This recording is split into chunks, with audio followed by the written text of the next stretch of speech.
Hi everyone, so welcome to Module 8. What this module is all about is developing a nutrition plan for yourself and also for some fictitious client or actually somebody you might know that you want to kind of pretend as a client to work through how you would do that. Again, we're always looking at two lenses, how we would do that for ourselves and looking at our own well-being, but also how we might implement that into our vocation. And so let me just ground you a little bit in what we have done so far. I had you do a nutrition log, and we started this a couple modules ago. And what I asked you to do is record everything that you eat and then write down how you felt an hour later and how you felt 3 hours later and how you felt the next morning. And I gave you a template to do that.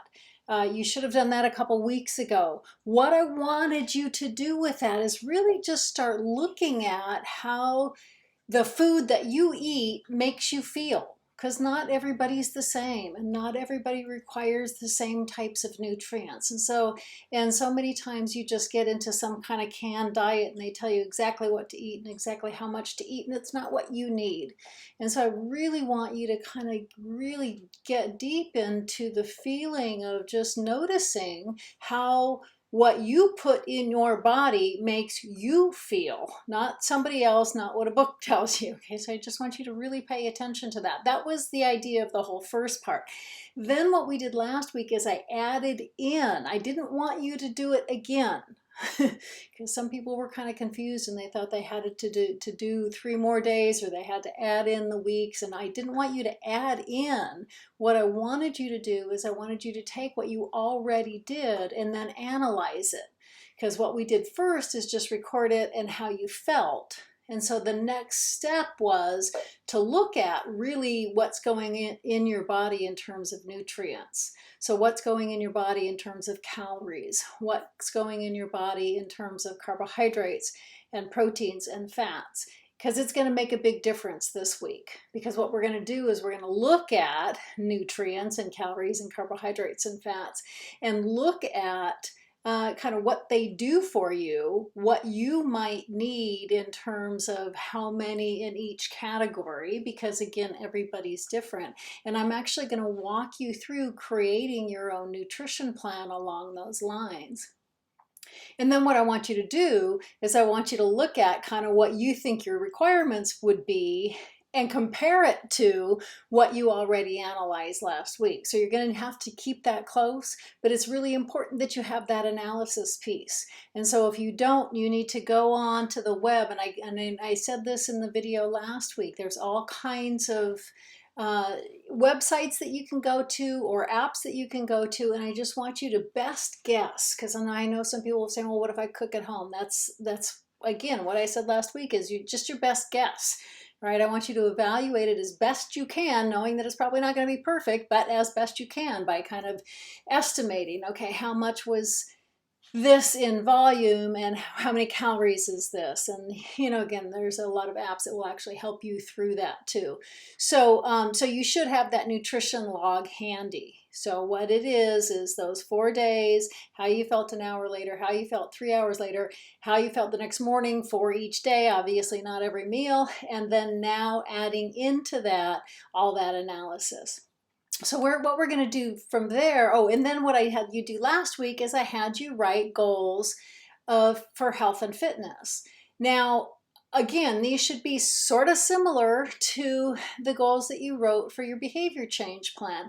And I know some of you already did goals like this for your behavior change plan because you were doing nutrition or you were doing fitness. A lot of you didn't. A lot of you did something very different. And I don't want you to have to go through that whole behavior change program again. But what I want you to do when you're writing up your goals, I want you to think about being specific, being measurable, being achievable, being realistic, being time appropriate, because all of those things are going to help you reach your goals. And there's nothing worse than setting goals and not being able to really reach them because they weren't specific enough or they weren't measurable enough. So as you wrote your goals, and again, you might want to go back and change them a little bit. If they were really broad, saying, I just want to eat more vegetables, I want to know what that looks like, right? I want to know what vegetables you're going to eat, when you're going to eat them, how much you're talking about. Again, specific, measurable, achievable, realistic, time appropriate. I want you to, and you don't have to break them down for each of that, but I just want you to kind of think about the more specific that you can be in the way that the goal is set up and also the way you're going to evaluate it, the more likely you are to be able to be successful at achieving those goals.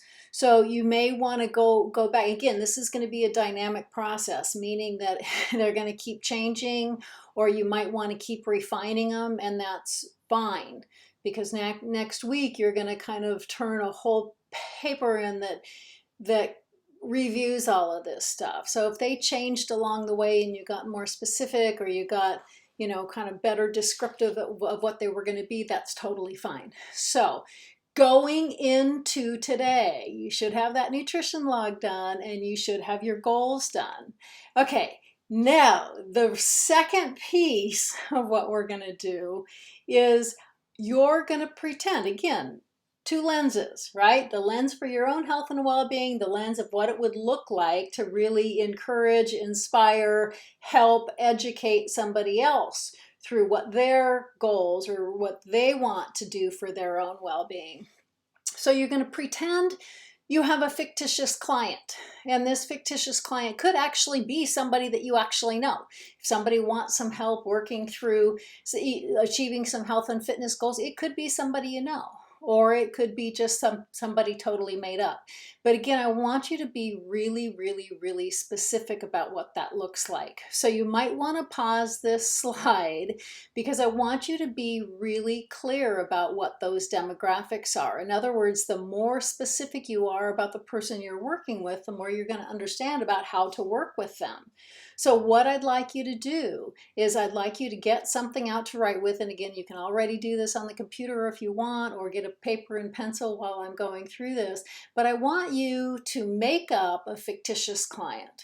And first thing I want you to do is just general descriptive information, right? Because I want the more specific you can be about kind of what this person is like, the more likely you're going to be able to help them. So just describe who they are, what they do, and then I want you to get really specific into, okay, so how old are they? All of our nutrition information and guidelines are based on age, right? Are they young? Are they old? It's pretty important. What gender are they? And, if it's somebody that doesn't identify as binary, put that too. I mean, we just want to know kind of what we're dealing with. Again, it's not that you have to classify somebody specifically, but we just kind of want to know as much as we can about this person. Because again, a lot of our statistics on diet and nutrition are based on male, female. Unfortunately, it does not they haven't kind of evolved yet to that binary piece, but that's usually because of size, body size. Okay, so kind of if they're not representing as any specific gender, what's kind of their body size-ish. Approximate weight, right? Nutrition is based on what weight you're going into the nutrition program with. What do they do? What's their activity level? So I want you to kind of identify and again, you're totally making this up, but it really helps if you really kind of make up as much as you can a person that has all of these real specific demographics. And again, it could totally be somebody that that you already know all this stuff about, and either that you're working with or that you're just pretending you're working with, but activity level would do that. What is their kind of regular activity as far as exercise, and do they move, do they not move, are they sedentary, are they a runner, are they, there's going to be a whole gamut of what their activity level looks like. And then the next thing I want you to write down is passive activity level. So what does passive activity level mean? Passive activity level is like, what do they do in the rest of their day, right? Some people are super mobile, moving around a lot in the rest of the day, even though you wouldn't consider it specific exercise. So I want to know what their passive activity level is. Some people, especially nowadays, are just sitting all day long at a computer and they're really not getting almost any activity in at all. So I just kind of want to know what adds into what their day looks like, work or other activities. This is again important. And again, some of these are gray areas between categories. When I say passive activity level, but somebody works for UPS or works for Amazon and they're moving and delivering packages all day long, their passive activity level is going to be through the roof because that's associated with their work. Or if you're a food server and you're on your feet all day long, or if you're a nurse and you're on your feet all day long, right? Or again, you're not and you're doing some kind of online programming and you're sitting all day long. That stuff adds up, and it's important to know. Again, it's no value judgment. It's just important to know through how much we have to make up with other things. So what I want you to do is I want you to pause the recording and I want you to spend some time just kind of figuring out what this person would look like. Because the more you know what they look like now, the better the rest is going to go. So go ahead and pause the recording, give yourself ample time to just kind of figure this out. Okay, so now we're going to go into nutrition. This is going to be a whole unit on nutrition, on what nutrition looks like. It's going to be very kind of broad and general, but go over all the different categories. And again, I absolutely do not believe that there's one nutrition program for everybody. I don't come into this saying you should eat this way and you should eat this way, because I think everybody's different and I think you know yourself best. So what I'm going to do is I'm going to lead you through a lot of ideas and concepts about nutrition, but I'm going to have you do this for yourself. Because I think the worst thing in the world is when people go on a diet because it's the fad diet, or they go on this eating plan or that eating plan because it promises this and it promises that, and it really doesn't match up to who they are. And then they feel horrible and they have headaches and they're tired all the time and they say this is horrible, and then they just fail, right? So what I'm going to do is give you enough basics so hopefully you can decide for yourself and for your fictitious client what a nutrition plan needs to look like for you and for them. So what you're going to come out of this with, the deliverables, are going to be a nutrition plan for yourself and a nutrition plan for your client based on total calories, carbohydrates, proteins, fats. And then next week, we're going to go a little bit further. You need to kind of hang on to it because we're going to add in next week kind of foods that might fit that category. And then we're also going to add in a fitness component. But right now, we're just going to go through kind of what a specific nutrition plan would look like for you and your goals, and what a specific nutrition plan would look like for your fictitious client. So the first thing I'm going to do is I'm going to go through what it would look like for you. And then I'm going to ask you to go back and go through all the steps and then try to kind of redo it again for that fictitious person that you're working with. Okay, so first of all, before we even start, I want to get into kind of some misinformation or some misunderstanding about nutrition. What is a calorie? People think, calories don't count, and they do count. And there's just so much misunderstanding, misinformation about calories. Number one, a calorie isn't in something that you eat. It's not like every time you eat something, there's this little thing swimming around called a calorie. There are no calories in what you eat. A calorie is a measurement of energy. Let me say that again. A calorie is a measurement of energy. And so what calories have to do with the food you eat is we measure food in terms of the type of and how much energy it should give you when you eat it or when you consume it. Okay, so it's not like there's calories in there. It's not like you're made up of inches, but we can measure you in inches, right? So your food isn't made up of calories, but we can measure your food by in terms of what energy that it should give you by calories.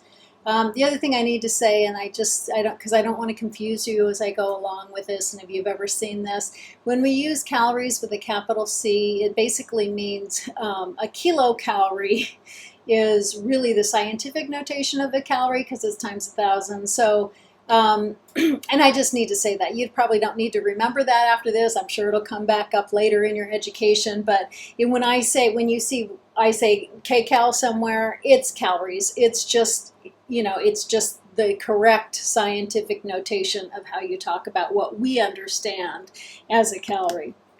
So a calorie is a measurement of energy. That's all it is a measurement of energy.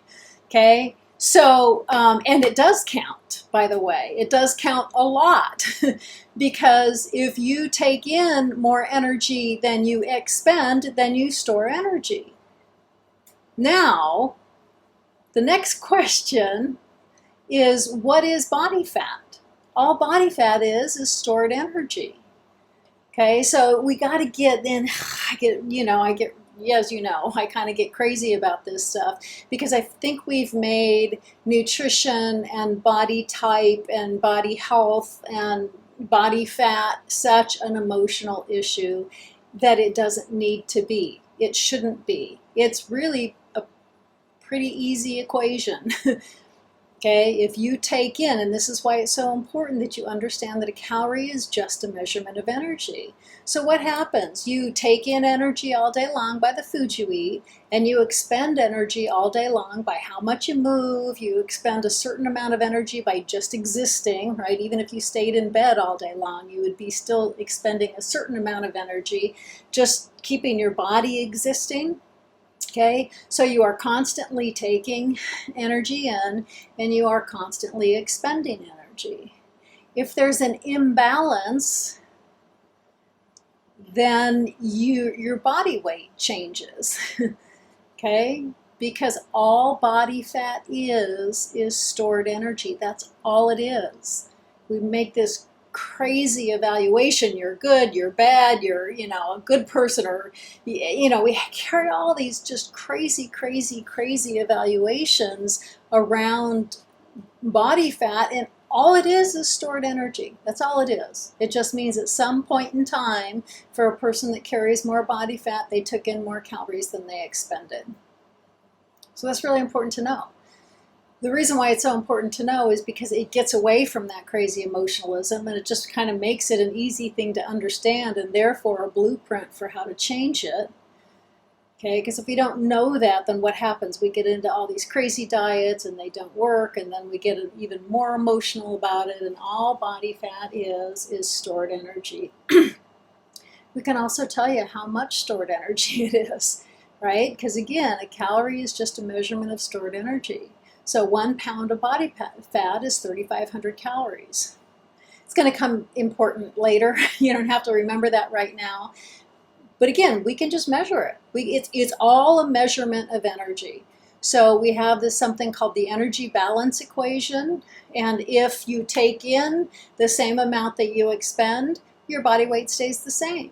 If you take in more than you expend, then you store the energy and it's stored as body fat. If you expend more than you take in, then you end up accessing the body fat that you already have stored and your body weight goes down. It's a really simple idea. It's a simple equation, and we make it into this crazy making thing and it's just not. It's really simple. Right? So body fat is just stored energy. So I just want to put that out there before we even start talking about what nutrition is, right? Because those are the things that are kind of misunderstood. And if we go into this conversation with the understanding, because even if you aren't a person that wants to manipulate your body weight either up or down, chances are that a client that you work with will be, because unfortunately, in our society, that too much body fat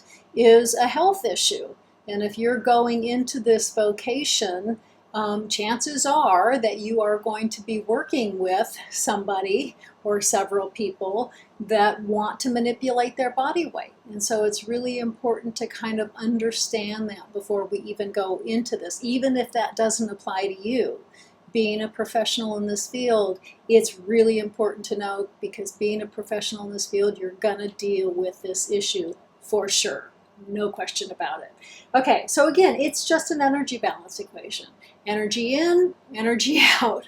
How much are you taking in? How much are you putting out? It can all be measured in calories, by the way, because we not only measure food in calories, but we also measure movement in calories. We also can measure how many calories you expend in energy while you sleep, right? Again, it's just a measurement of energy.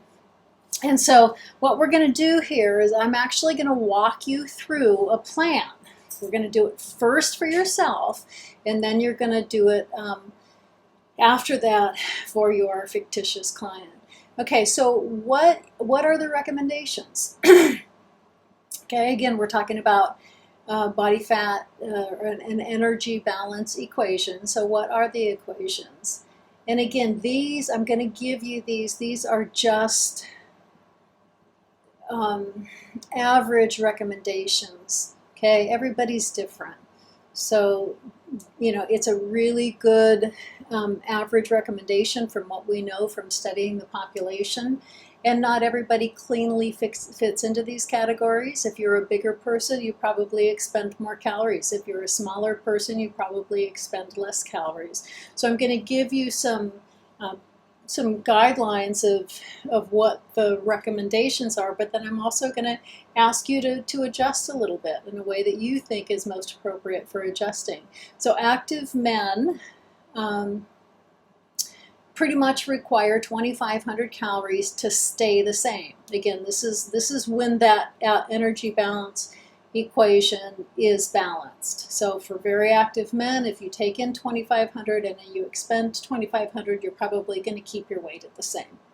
Inactive men is 2,200 calories. And again, this is mostly because there's a gender difference because of body size and usually body composition too, right? Men typically carry more muscle than females do. And muscle is a more metabolically active tissue. So again, if you're working with somebody that is non-binary or somebody that doesn't really fit that typical category, the way that you can figure out whether you should adjust up or down is by how big they are and how much muscle mass they carry. Okay, again, I want you to be thinking critically about this. I'm giving you the recommendations, but I want you to be thinking critically about how people work or don't work in certain categories. Active women, younger women, burn about 2,000 calories a day. Inactive women burn about 1,800 calories a day. And again, this is just to stay even. An older inactive woman burns about 1,600 calories a day. And again, I just put that in there because I want you to understand age makes a big difference, size makes a big difference, and and gender makes a big difference. So unfortunately, and on top of that, people are different too, right? Not everybody fits that category cleanly. I mean, I always say this just drives me crazy because my husband and I are both super, super, super active. But he's one of those people that just can burn a trillion calories, right? We go for a long run on Saturdays and we get a pizza usually every Saturday night just because we've gone for a long run and we've burned all the calories, but we get a large pizza.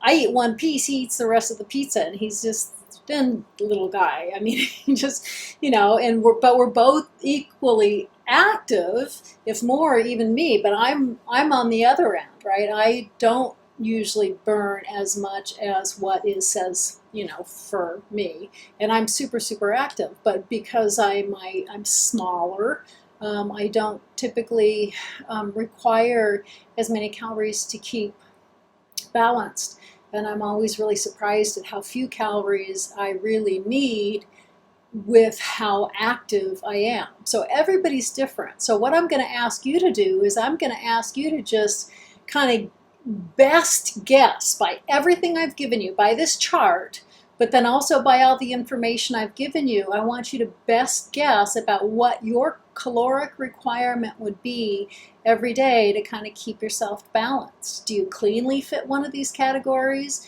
Do you kind of fit a category, but you would adjust it up or down just because of the way that you know yourself? or adjust it up or down just because of your body structure. Okay, so I want you to kind of take this information and base it off of this information, but also then think critically about if you needed to go up or down or adjust it a little bit. So then what about nutrition? We have, our nutrition is combined of what we call macronutrients. So macronutrients are like the big stuff that we eat, right? And everything that we eat, by the way, is made up of carbohydrates, fats, or proteins, or alcohol. By the way, I'm going to talk about that a little bit, not a whole lot, but the reason why we put alcohol in a category by itself is because it doesn't fit in any of these other categories. It's not a carbohydrate, it's not a fat, and it's not a protein, and these are what make up our macronutrients. Everything else that we eat or ingest is classified as one of these things. Alcohol is not. If it's mixed with something, then it's classified as the mixing part, right? So in other words, if you have a beer, right, and it's a 6% beer alcohol content, it's only the 6% that is alcohol. The rest is carbohydrates. Okay, so it's always the percent of alcohol that's just the alcohol. The rest is usually a carbohydrate, just so you know that. But it comes in. It comes in importance a little bit later, not hugely important, but it is important to know that it doesn't fit any one of these categories cleanly. We call it an empty calorie. And again, I'm not standing here saying don't ever drink. I'm just saying that understand that where it fits. If you are a person that does consume alcohol or does consume a lot of alcohol, it's important to know where it does fit in your diet or in your nutrition analysis. Okay, so other nutrients that we talk about a lot, water. You need water. You need a ton of water. You know, your body is largely water, and water helps your body go through all the processes it needs. So water is hugely important.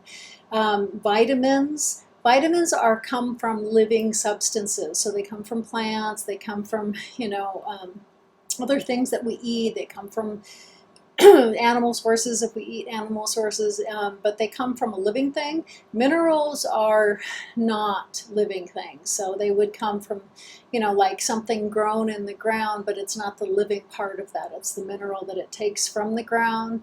And then again, alcohol, it doesn't cleanly fit one of those other categories. So I'm just kind of giving a mention to these things because they're important to know where they fit in your diet, but they are not one of the three main macronutrients that we talk about.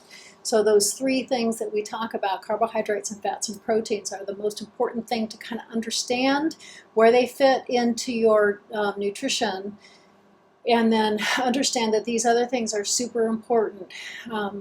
But like vitamins and minerals are in the other things that we eat, right? So we eat a carbohydrate, it's got vitamins and minerals in it. Or we eat protein, it's got vitamins and minerals in it, right? These aren't their own category, they're in the other things that we eat. Okay, so what are carbohydrates? Carbohydrates are fruits, vegetables, grains, anything made from a grain, so like pasta or bread or anything made from any kind of grain. Wheat, beans have a lot of carbohydrates in them. Most foods aren't completely one thing or the other, but they're usually dominant in something. So a bean is usually more dominant, although there's protein in a bean, it's usually more dominant as a carbohydrate. But those would be, like I said, anything made from a grain. Those are the healthy carbohydrates that I'm kind of throwing out there. But other things, chips are usually made from a carbohydrate, but then they've also got a lot of fat if they're fried in fat. When they're processed by your body, they're broken down into what we call glucose. So and glucose is sugar. And that doesn't mean it's a bad thing. Carbohydrates get a bad rap, right? They have a bad reputation, and I'm not sure why. Carbohydrates actually I know why, but I'm not going to get into it. You need carbohydrates in your diet, and unfortunately there's so many diets that just make carbohydrates the bad thing, because there are bad carbohydrates, but the good carbohydrates are good and they're important. And so it's really important to know that you need carbohydrates. Carbohydrates should be the biggest percentage of your diet.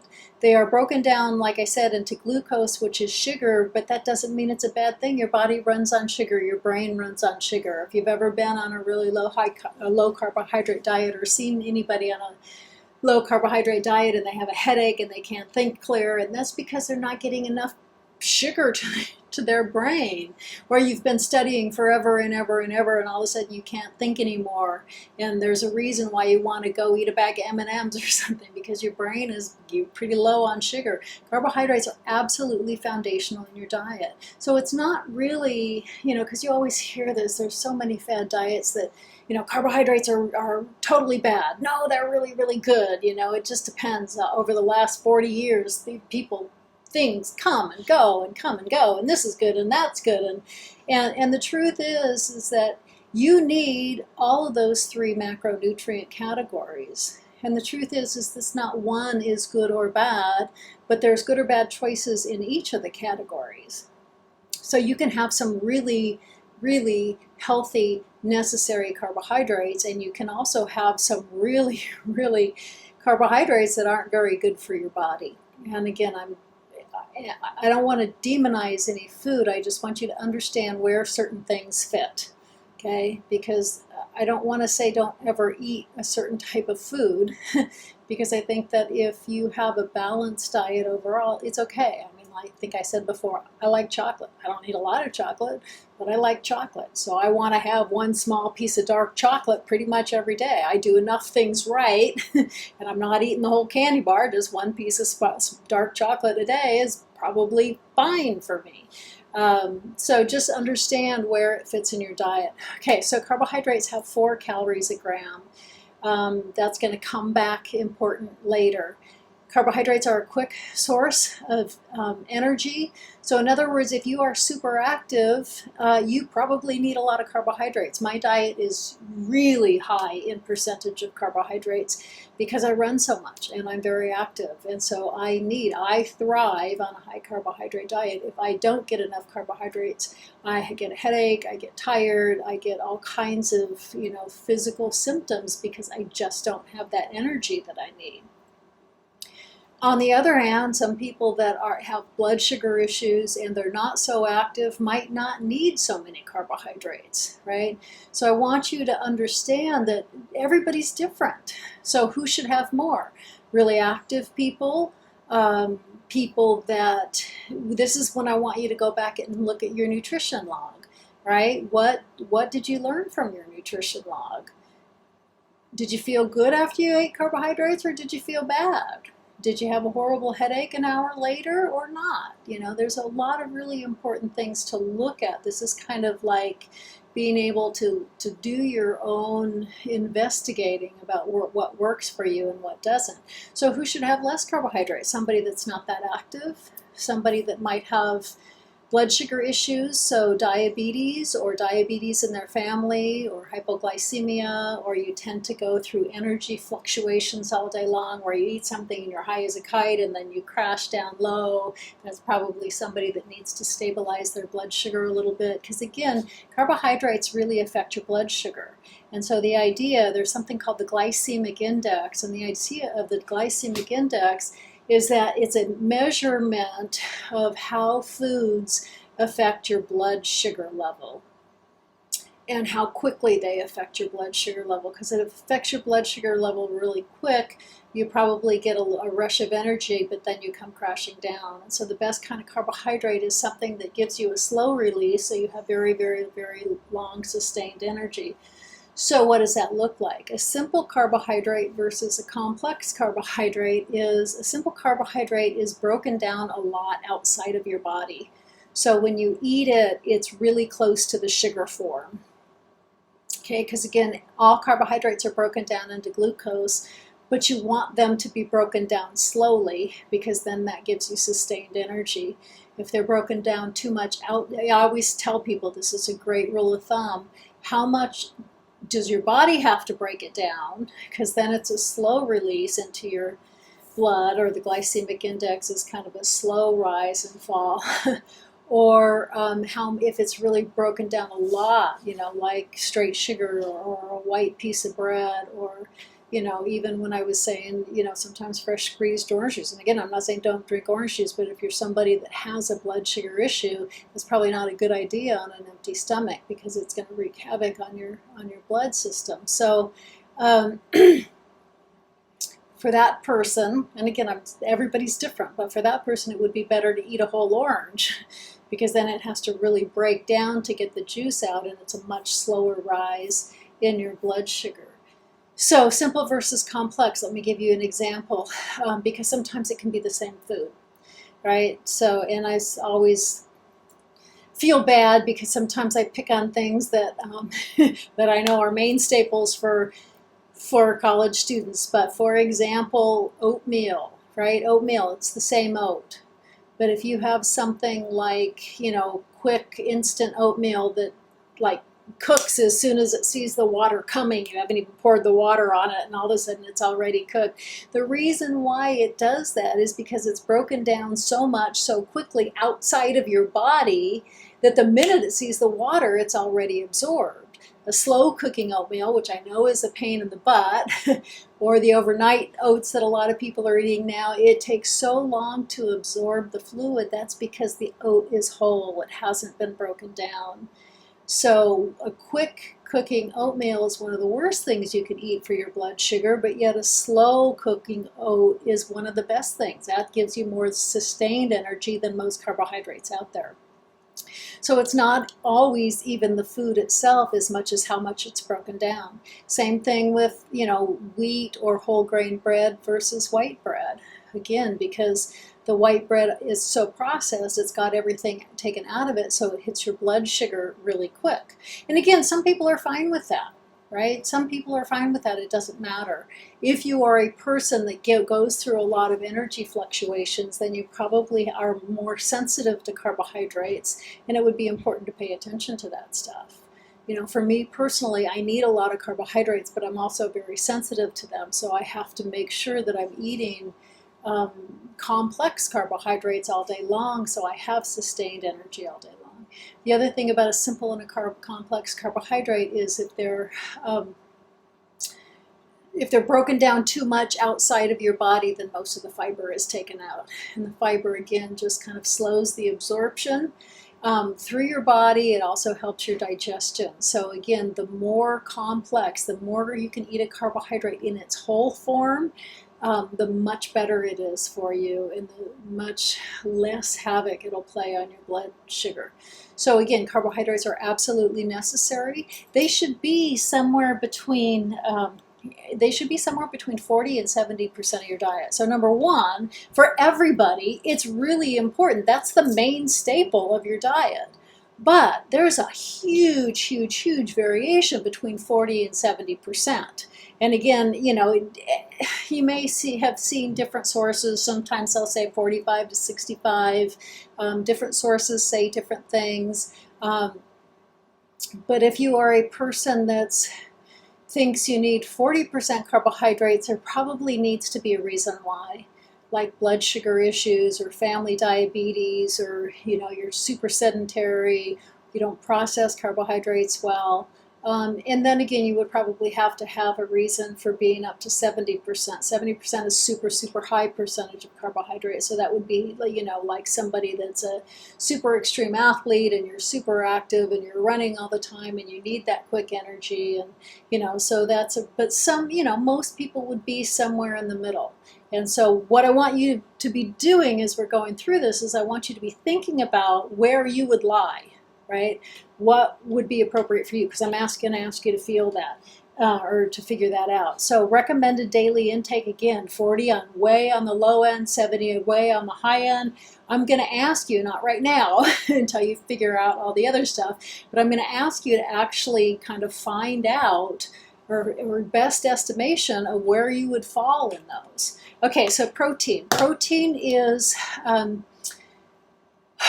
building blocks of tissue, right? It's often a meat source. It doesn't have to be a meat source. It's often a dairy source, but it doesn't have to be a dairy source. You can get protein from a plant-based diet. Most people get protein from meat, but they don't have to. Yogurt, milk, cheese, nuts, although that's another thing that's got some protein in it, but it's also really high in fat. Beans, again, which have some protein in it, but it's also really high in carbohydrates. And again, I'm not saying don't eat them because of that, but I'm just saying kind of know how much protein you're getting from that. You can also, proteins are made up of amino acids, and so amino acids, you need to have like an amino acid profile of 7 amino acids together to make a complete protein. Most meat sources and dairy sources already have that because it comes from already a living being. If it's coming from a plant source, you have to kind of mix and match so the amino acid profile together makes a complete protein, which is really amazing because most of our cultures forever have just naturally done this. Like beans and rice combined together make a complete protein, or the garbanzo beans of hummus and bread together make a complete protein. So there's a lot of examples of cultures that will mix certain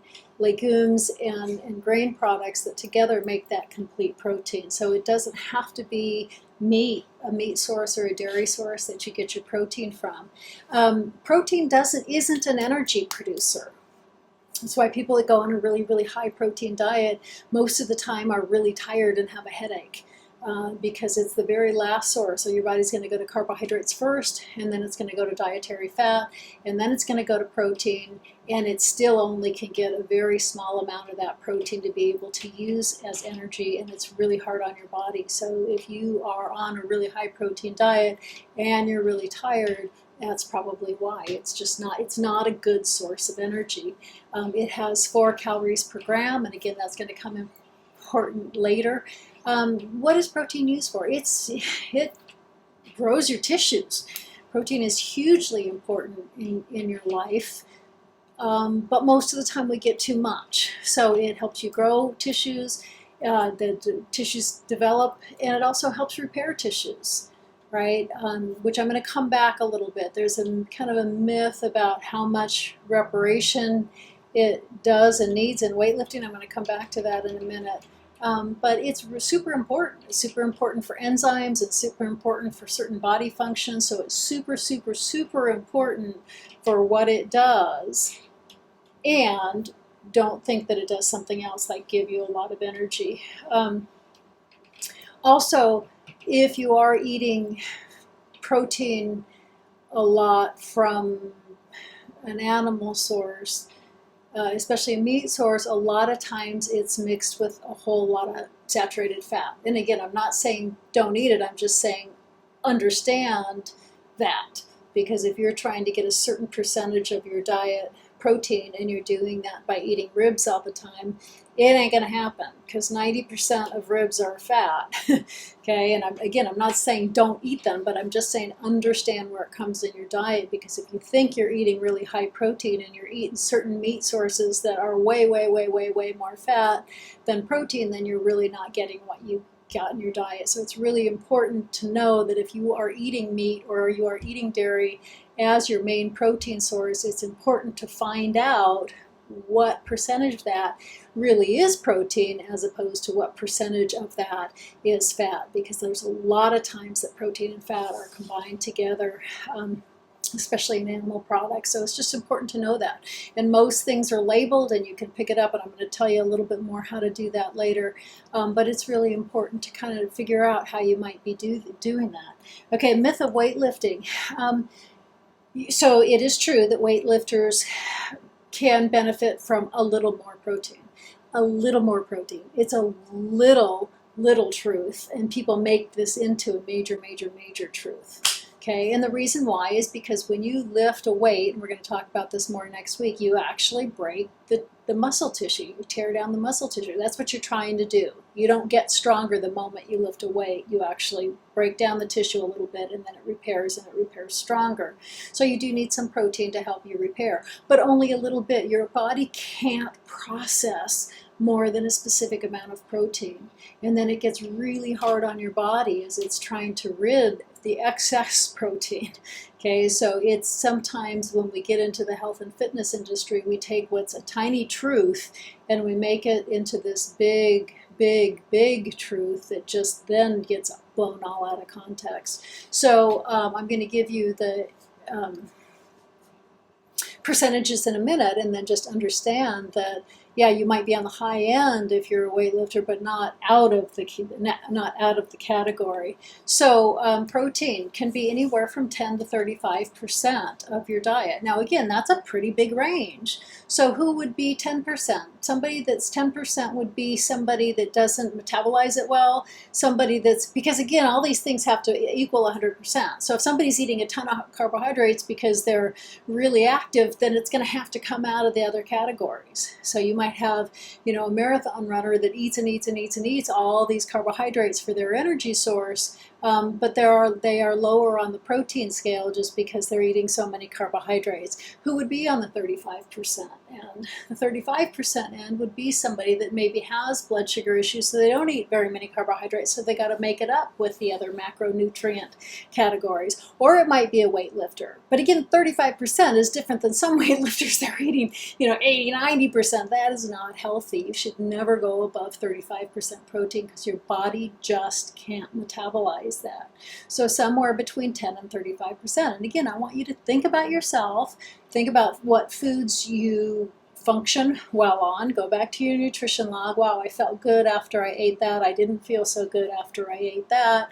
And start thinking about what foods make you feel good, and then also think about your activity level, think about how you respond to certain foods, think about, you know, what you might need tissue repair for, think about your family history, right? All of that stuff comes in. So again, I'm going to ask you somewhere between 10 and 35% where you would lie. So then fats. Fats, again, are called lipids. The beans, avocado, or not beans, sorry, nuts, avocados, nut oil, vegetable oil, fish is very high in oils. Those are all really the healthy fats for us. And so when we talk about healthy fats, we always think about that stuff. The reality is that most people are getting fats in a lot of other things that they're eating that aren't necessarily so healthy. So again, we have, just like the other categories, we kind of have good choices within that category and bad choices within that category.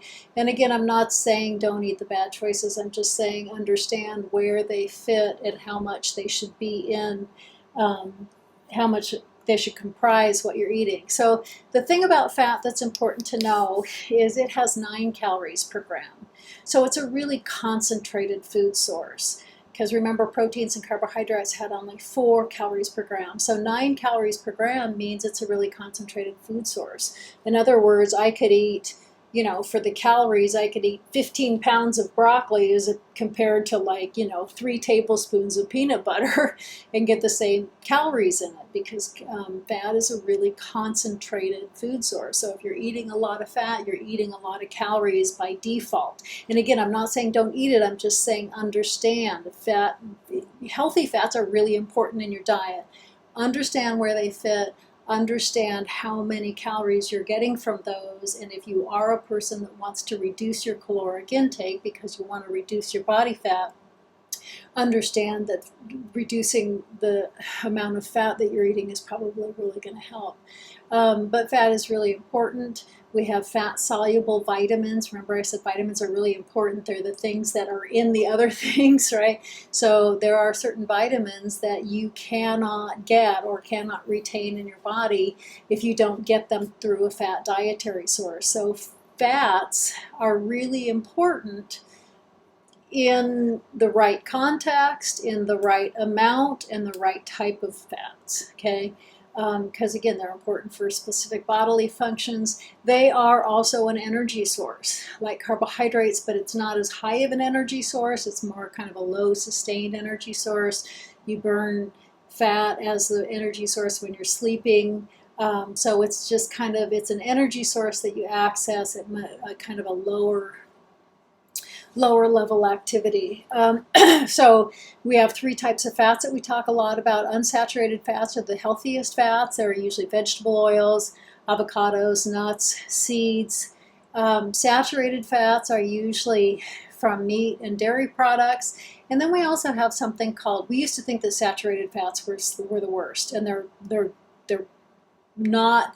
As far as health goes, they are not nearly as healthy as unsaturated fats. Okay, so you should try to cut down. I'm not saying don't eat it, but you should have a restricted amount of saturated fats in your diet in terms of cholesterol, in terms of heart disease, in terms of high blood pressure, in terms of all of the things that lead to being sick, right? A lot of our diseases in this country are diseases of lifestyle. They're lifestyle diseases. So too many saturated fats lead to those lifestyle diseases. But trans fatty acids, trans fats, now we know are even worse. And so what a trans fat is they actually take a good fat, or they take an unsaturated fat, but then they change the chemical composition and turn it into a saturated fat, but just changing it makes it that much worse. So what we know now, and again, our research is always changing, but what we know now is that trans fats are the worst type of fat. So let me give you an example. A trans fat usually does a couple things. It usually preserves shelf life, or it increases the creaminess because then people think it's more palatable. So you can see this in a lot of, like, peanut butter, right? There's the natural peanut butter that the peanut and the oil separates. It's a pain in the butt, and I know it. But that's an unsaturated fat, right? So what they do is they take it, they add a hydrogen to it, which makes it creamy, increases the shelf life, makes people like it better. But what they're doing is they're taking actually a really healthy food and making it into a very, very unhealthy food. And we do that like with margarine or shortening. And I want you to think about the difference, right? If you were to take oil and pour it through a straw, it would go through I know this is kind of a gross example, but it works, right? So if you were to take oil and pour it through a straw, it would go through pretty well, right? But I want you to imagine trying to suck up some shortening through a straw. That just sounds totally gross. Well, that's the difference. That's a good fat taken and having hydrogen added, so it's this creamy solid thing, and it doesn't go so imagine that straw is your blood vessels, right? So that's what that does. That's what a trans fatty acid does, is it begins to block up your blood vessels because it's made into this kind of thicker substance. A good rule of thumb, and again, it doesn't cross over completely, but a good rule of thumb is that if it's liquid at room temperature, it's probably a much better choice than if it's solid at room temperature. And again, essential fatty acids are in certain, essential fatty acids means that there are certain fats that we have to get from our diet. So you have to eat a certain amount of fat. There's some fat, sometimes your body can make things, so you don't need to get it externally. But we have what's called essential fatty acids that are the things that we're not getting externally. And so those are really important that you actually take them in through your diet. So it's really important to eat a certain amount of fat, but again, like all the other categories, it needs to be within a certain range, and it needs to be, mostly the healthy type. So recommended daily intake of fats is 20 to 35%. Okay, below 20, you're probably not getting enough for your essential fatty acids and all the functions that your body needs. But above 35, you're probably getting way too many fats that just aren't healthy for you. So again, somewhere between 20 and 35%. And so what I'm going to ask you to do is I'm going to ask you to just guess, again, just guess, for yourself, from everything that I've just given you, I want you to guess how many carbohydrates, what percentage of carbohydrates your diet should be, and what percent. Again, I just gave you all the recommendations. The PowerPoint will be in Blackboard, so if you want to go back through the PowerPoint when I'm going to ask you to do your assignments, you can go back, but I want you to just kind of guess. Again, carbohydrates, the recommendation is anywhere between 40 and 70%. Where do you lie, right? So I want you to go back with carbohydrates and proteins and fats, and I want you to give me your best guess. And again, it's your best guess. Understanding that you haven't been exposed to all this stuff as much as I've just been telling you right now, but I want you to give me your best guess with everything that I've just gone over, thinking back on your nutrition log and now maybe even your analysis. What's your best guess on how many carbohydrates you need? What percentage, not how many, but what percentage of your diet should be carbohydrates? What percentage of your diet should be proteins? What percentage of your diet should be fats? And so what we're going to do here is I want you to, there's a nutrition plan for yourself. You're going to do yourself before you do your client. And so what I want you to do is I want you to go back. We're going to go back into what is your estimated amount of calories a day. So let's look at that slide again. And it would really help if you have this paper. I've asked you to print out the paper and have it available. So if you haven't, you might want to pause the recording and get your paper available that says Nutrition Plan Self. So now I want you to write down, and again, you might want to pause the recording, what is your estimated number of calories per day? And again, you just best guess. You don't have to do exactly what that chart says, but your best guess of where you would fall. Taking the recommendation, taking what you know about yourself, taking your body size, all of that into account. So just write down a number, and again, just best guess. Now it's a simple yes or no. Do you want to gain or lose weight? Not that you have to, I don't mean gain or lose like you have to choose one or the other. Yes or no, right? It you know means that you're perfectly fine. You want to stay with your body weight the same. So now how much per week? Now again, it could be gaining or losing, right? Let me talk a little bit before you write this down. Remember that a pound of body fat is 3,500 calories. So to burn a pound of body fat a week, you have to have a deficit of 3,500 calories under what the recommended daily would be, right, for the whole week. So that would equal 30 or 7 days times 500 calories is 3,500 calories. So if you had a deficit of 500 calories per day under what your recommended would be, then you would lose a pound of body fat a week.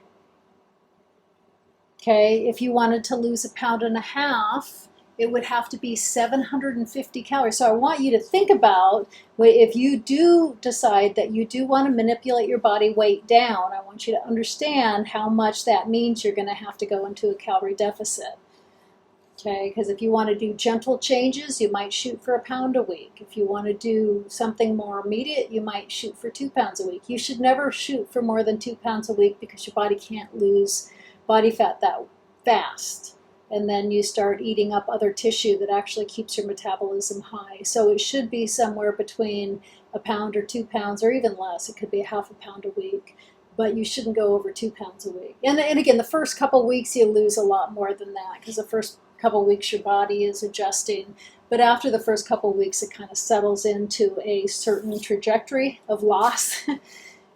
So you need to decide. If you are a small female, 2 pounds a week may be too much, because you should never go under 1,200 calories a day. And so an active female is already 2,000 calories, and there's no way that you can take 1,000 calories a day and still make up to 1,200, if that makes sense. So I'll go through that more. If you want to gain weight, okay, I don't want to just assume that the only people that want to manipulate their body weight is reducing it. If you want to gain weight, you should shoot more for 1 pound a week rather than 1.5 pounds or 2 pounds, because you just can't really gain it, not really gain lean body tissue, and that's what you want to do, is gain lean body tissue. So you would be upping your calories, 500 calories a day. So you would take that recommended amount and you would add 500 a day. So what I want you to do, and again, you may just want to keep your body weight the same. So you had an estimated number of calories per day. If you're totally fine staying how you want to stay. Just keep that number and bring it down to where it says what is your adjusted calorie requirement per day. If you want to manipulate your body weight, you need to figure out how much, whether it's gain or lose, what the calories per day, and then what I want you to do is take that original number and either add or subtract, depending on if you want to gain weight or lose weight, add or subtract that per day, the deficit per day, and then you're going to have an adjusted amount. Okay, so I'm going to give you a few minutes, pause the recording, and figure that out. Okay, so now what we're going to do is we're going to figure out calories per macronutrient category. And I know we're doing a lot of math and we're going through a lot of stuff, but what's going to happen at the end of this, once we get through all of this, you're going to end up with a really simple number for each meal, and you know, okay, I eat 25 grams of protein in this meal, I'm good. And it's going to absolutely meet your goals. And so I know it's kind of a really complex process, but it's going to end up with a real simple ending and for some really simple tools for you to be able to go through. Okay, and again, if anytime you need to pause the recording and just come back at a different time and finish it, that's totally fine. I know this is a longer recording, so just take breaks when you need it. Okay, so now what we're going to do is we're going to estimate how many grams we need per category. But first we need to do is to figure out the calories. So you have a total category, a total adjusted calorie requirement per day. You just got that number. So what I want you to do now is I want you to take that number and I want you to multiply it by the percentage of what you determined you needed for carbohydrates. And again, when you're multiplying a percentage, remember that decimal point. And then what you're going to do is divide that by 4, because again, there's 4 calories per gram. So if you follow that equation, you take estimated calories, total calories, times percent of carbohydrates, divided by 4 grams, and that's going to give you the number of grams of carbohydrates you need per day. Then I want you to go back and do the same thing with protein, right? So you're going to go back to that adjusted number of calories again. So, and please follow this sheet because this kind of walks you through it. So you go back to your total number of adjusted calories, and you're going to multiply it now by the percent of proteins that you determined that you need per day. And again, remember that decimal point. And then that's going to give you the total calories of protein. Then you're going to divide that by 4 because again, there's 4 calories per gram. And so that number there is the number of grams of protein that you need per day. Then I want you to go through the same thing with fats, but we need to change this up a little bit. So total, go back to that very first adjusted number. And then what I want you to do is multiply it by the percent of fats. Remember in that decimal point. And now you're going to divide by 9, because remember there's 9 calories per gram of fats. So you're going to get a lower number because you require less grams of fat per day. Okay, so those total numbers that you got, grams of carbohydrate, grams of protein, grams of fat, are what you need each day in grams to be able to totally reach your goal. So now it should match not only reaching your goals, and it also should match what your body type needs in terms of nutrition. So now you've got some really good tools. Now let me tell you even what is easier. This is what I do, and I literally do this, right? I take it and I divide it by meals per day, right? I typically eat 3 meals a day, and they're usually pretty even. So because I just want to know per meal, right? And so then I'll even take each of those numbers and divide it by 3 because I want to know how many grams of carbohydrates I need to eat per meal and how many grams of protein I need to eat per meal. I don't want to add it up for the whole day. How many grams of fat I need to eat per meal. And then to make it even easier, if you have several numbers, right, if you got 4 numbers and 3 out of the 4 are correct, you don't need the 4th.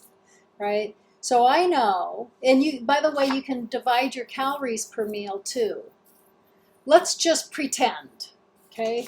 Pretend we have an active female that ate 2,000 calories a day, but she wants to lose a pound of body fat a week. So now her adjusted calorie intake is going to be 1,500 calories. And let's just pretend she's going to eat 60% protein or 60% carbohydrates and 20% fat and 20% protein. Okay, and we're going to do the math for that. So again, we're going to pretend we had like an active female, 2,000 calories a day. She wanted to lose a pound of body fat a week, so she's going to do a deficit of 500 calories per day, because again, that's going to get the 3,500 calories per week, that is a pound of body fat. And she decided that she wanted 60% of her diet carbohydrates, and 20% of her diet protein, and 20% of her diet fats. And so to do the math then, that means that we had, so again, total calories times percent divided by 4, we had 225 carbohydrates per day, grams of carbohydrates per day. And then we had, again, total calories, so we had 1,500 times, right, percent times the percent of 20%. So we're going to add, which is equals 300 calories divided by 4. Again, so we're figuring out grams per day, so we have 75 grams of protein a day. Then for fat, we're going to take, again, that 1,500 calories. We're going to multiply it by 20%. And then we're going to divide it now by 9, and so we have 33 grams of fat per day. Now, for me, I don't want to count that high. I know, I'm just going to pretend I'm that person. I'm not, but I'm going to pretend I'm that person. So if there were 1,500 calories per day, and I just want to know per meal, right? And so I'm going to divide it into 3. So I know if I get 500 calories per meal, I'm good. I'm going to exactly get the amount of calories I need to get to reach my goals. And then I also know I don't want to count the carbohydrates because the carbohydrates are too high. I know that if I have calories in check and the fats in check and the proteins in check, the carbohydrates have to fall in check because it's mathematically it needs to work out that way, right? So then I take 75 because I need 75 grams of protein a day. If I divide it by 3 meals, and I need 25 grams of protein at a meal, right? And then I take the fat. And again, I divide it by 3 meals per day, so I need 11 grams of fat. So now it's simple. I know when I sit down to a meal, all I need to know is I got 500 calories, I got 25 grams of protein, and I got 11 grams of fat. That's all I need to know, right? So it takes everything we've gone over, right? How many calories I think I need, how many protein, what the percentage of fats, what the percentage of protein, what the percentage of carbohydrates, whether I want to gain weight or lose weight. And I got 3 super simple numbers that I just have to sit down to each meal and have those at each meal. Okay, I know we've gone over a lot. Next week I'm going to kind of talk about then how do you figure that out with nutrition labels and all that kind of stuff. And I also know that I didn't do anything that some of the apps out there right now don't do, except that if you're going to be a professional in this field, you need to know why. And you need to know why that works, and you need to know how it can be adaptable for different people. Okay, so going through this process is super important. So now what you should have, again, you should have this figured out. So you have each of the numbers listed, and then what I want you to do, and you're going to keep this because we're going to go back over this, right? Next week we're going to kind of add to it. On the second page it says reflect. So what I want you to do now is you've got the numbers that you need. I want you to go back and compare them to the numbers from your nutrition log and see how they compared. They might match up and you might figure, wow, I'm already eating the way I need to eat. They may be way, way, way, way, way, way, way different, and that's a really important thing to know. So what I want you to do is go back and match up what you found from your nutrition log and match up what you figured out from this whole worksheet, and then kind of reflect on what you found out. Then the second piece is that I want you to go back and do the same thing again. Again, now you have all the information, so it shouldn't take you nearly as long, but I want you to go back and go through this same process with your fictitious client. So you've kind of, in the fictitious client, you've written down what they look like, what their age is, what their gender, what their approximate weight is, right? What their activity level, so you know where you can kind of fit them in on that chart, and what their goals are. Do they want to gain weight? Do they want to lose weight? Do they want to just stay the same but work on some other things? Again, next week we're going to talk about fitness. So fitness comes in really importantly in this whole puzzle, but we haven't gotten there yet. And then I want you to go through the whole nutrition plan for the client. So the things that you're going to turn in this week are your nutrition plan for yourself, your nutrition plan with kind of the goals and description of what your client is, and then your regular wellness activities. And I know this has been a lot to walk you through, but having gone through all this, now you should be pretty close to being done. So I know it's a long time to watch, but most of it should be done now. I'm going to post the PowerPoint if you need to go back through the PowerPoint and kind of figure out, and then make sure that you work through the worksheets. And then hang on, you're going to turn those in this week, but you're also going to hang on to them because we're going to come back to them and again build on them with fitness and see how fitness and nutrition works together, and then really make up a specific plan for both yourself and your client in terms of health and fitness. Okay, have a really good week.